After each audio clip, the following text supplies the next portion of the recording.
When it comes to payroll, you can do it yourself or have someone do it for you. I'm feeling like you'll have a clear choice after viewing this episode. Stay tuned.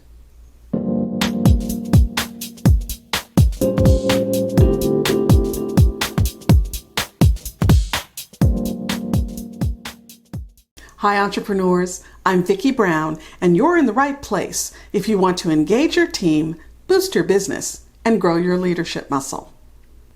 Congratulations! You found the perfect person as your first hire.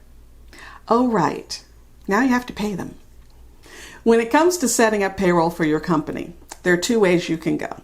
You can do it yourself, either using software or without software, or you can have someone do it for you, like your accountant or an outsourced service. First off, I'm just going to tell you straight out, if you're thinking of doing it yourself, in-house, without using special payroll software, my advice is to absolutely forget it. Payroll is way too complicated to try to do it yourself. And the rules around something as simple as a pay stub will kill you. In California, the pay stub has to show the company ID number, itemized rates for each category of pay, the beginning and end dates of the pay period, the pay date, the company name and address. All taxes and other deductions have to be itemized. A notice of sick time accrual has to happen each pay period, etc., etc., etc. You're simply not going to get this right without software support at a very minimum. Now, the very first thing on your list is to register with the IRS for an Employment Identification Number, also called an EIN. The EIN is used for employer taxes and other IRS-related identification functions. You'll also need a state identification number. Now in California, you'd get that through the Employment Development Department, or EDD. Next is workers' compensation insurance. Workers' comp covers injuries and illnesses related to the workplace, and by law, all employers must have workers' comp coverage. Now, in most states, it's a standalone policy, but some states actually have state-backed insurance offerings to help first-time employers with no track record get workers' comp, particularly if they're having difficulty otherwise. In California, that's called the state fund. Now, usually these state-backed policies are a bit more expensive than the commercial policies, but they will help you get started. Some policies even allow you to pay with each pay period, and that helps you avoid one or two really giant premium payments during the year. There are two main buckets that you'll need to pay into each payroll. The employee's gross wages, that's their salary before taxes or withholding amounts are taken, and the employer taxes. This includes Social Security, Medicare, unemployment insurance, and any other state taxes. The taxes on the employee side include federal and state income tax, state disability if it applies, and the employee side of Social Security and Medicare withholdings. And yes, there is an employee and employer side of Social Security and Medicare. Generally, you'll have to pay and report payroll taxes to the state and the feds at least quarterly.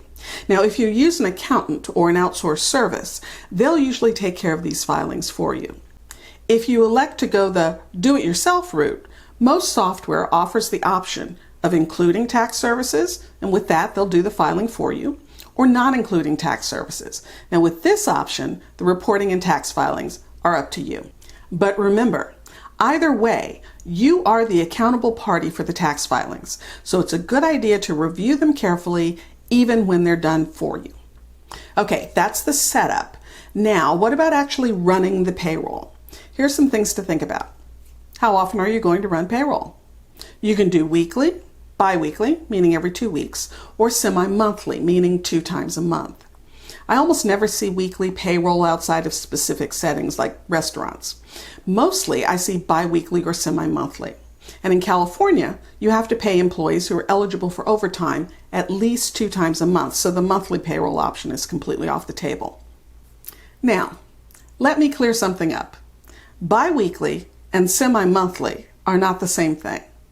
If you pay every 2 weeks, you'll pay 26 times in a year. If you pay twice a month, though, you'll pay 24 times in a year. And not only are the number of payrolls different, but the amount you pay each time is also different. And this is where we get in the weeds a bit. So if you pay someone 1/26th of their salary every 2 weeks, then they've been paid the correct amount. However, if you pay someone 1/24th of their salary twice a month, because the months don't all have the same amount of days, you'll find that for shorter months, the person is a bit overpaid, and for longer months, they're a bit underpaid. Now, this may not feel like a big deal to you, but let me tell you something. Paying people incorrectly is one of the top reasons for employee lawsuits. So how do you make it right? Well, the accurate way to pay on a semi-monthly basis is going to involve math. You have to come up with a daily rate and then pay the person for the number of days in any given pay period. Of course, this will vary for the second payroll of the month. And speaking of pay periods, what the heck is a pay period? Well, a pay period is the working time that you're actually paying for. Since it takes a bit of time to process payroll, gathering time cards, putting data in the system, running calculations, cutting checks, processing direct deposits, generally there will be a few days break between the end of the pay period and the actual pay date. This is called payroll in arrears, and it's the most common payroll processing method. So for a biweekly payroll, usually the pay period cutoff is the week before the pay date. For example, for the biweekly pay period of the 1st through the 14th, the actual pay date will be the 20th. And the 16th through the 20th will be used for gathering and processing the payroll information. The week of the 15th would then be week 1 of the next pay period, and so on. Now, with a semi-monthly payroll, you might have something like a pay period cutoff date of the 15th with a pay date of the 20th. And for the second pay period in the month, a cutoff on the 27th for a pay date of the 31st. And then the 30th and the 31st would belong to the next pay period. Another challenge with a semi-monthly pay period is doing the calculations when you have employees who are eligible for overtime. If the end of the pay period, for instance the 15th, falls in the middle of a week, you have to calculate any weekly overtime and pay it retroactively on the next payroll. Now, all this is doable, but trust me, it's not the easiest way to take on payroll processing. See, I told you, in the weeds. Okay, back to the decisions. Are you going to allow direct deposits? And no, you don't have to. A couple of things to keep in mind about direct deposits, though. 1, you can't force everyone to be on direct deposit. It has to be the employee's choice.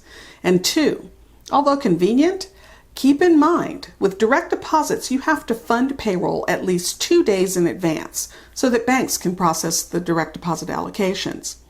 Now, depending on your payroll load and your cash flow, keeping the funds an extra 2 days may make a big difference. Processing payroll can also throw you some curveballs. The unemployment rate can change each year, so you have to be on the lookout for notices from the state on your new rate, and you have to be sure that it gets updated in your payroll processing system. Also, there may be other deductions, garnishments, employee benefit premium payments, retirement plans. These will all have to be carefully processed because each has specific tax and withholding rules associated with them. So, which method do you think might be right for you? Doing it yourself or using an outsourced service? Let me know your choice in the comments below. If you found this information helpful, please subscribe and share. And remember, your inspired leadership is the secret sauce to having a high-performance team and a wildly successful business you'll love. I'll see you next time on Leader's Journey.